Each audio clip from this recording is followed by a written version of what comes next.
The Mysteries of Whisper Bay. The Crossword Puzzle Mystery. By Julie R. Neidlinger. Narrated by Elizabeth Rossignol. Chapter 1. A Not-So-Great Idea.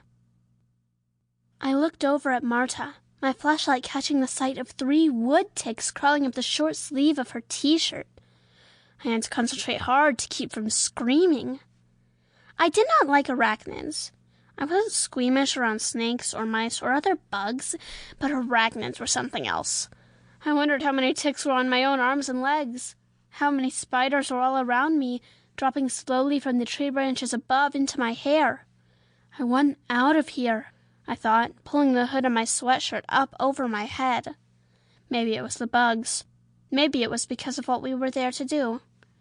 I didn't know. It was all I could do to keep from leaping to my feet and running away.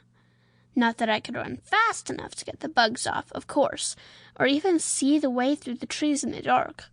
Instead, we had to be absolutely still because in front of us, some serious crime was going down. It was a crime we would never have been involved in if we hadn't gone to vacation Bible school at church. Yes, you heard that right. The whole thing started there. A few weeks earlier, Marta and I found ourselves staring at a piñata, getting smashed to bits in the church basement. I've always found piñatas kind of fascinating, and apparently so did Rodney, the 3rd grader chasing it with a mini bat.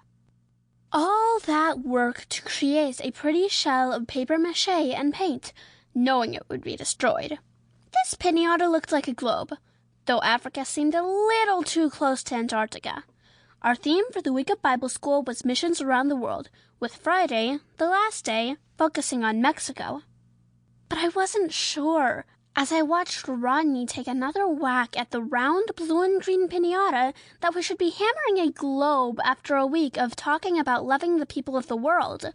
Maybe it wouldn't have been so bad if there was candy, or something fun inside, falling out every time Rodney made contact. But there wasn't. Whenever Rodney managed to connect with the bat, there was a snowstorm of tiny bits of paper that floated to the floor. Rodney is getting a little carried away, Marta commented, standing next to me and watching the spectacle. Once in a while, she'd reach down and pick up some of the pieces of paper that flew out of the piñata. I agreed, watching the mini bat voice around. They probably shouldn't have blindfolded him, I said, looking around and realizing that he wasn't the only source of chaos. Marta's dad, Tony, the principal of the local public school, and a former Marine drill sergeant who's... Sample complete. Ready to continue?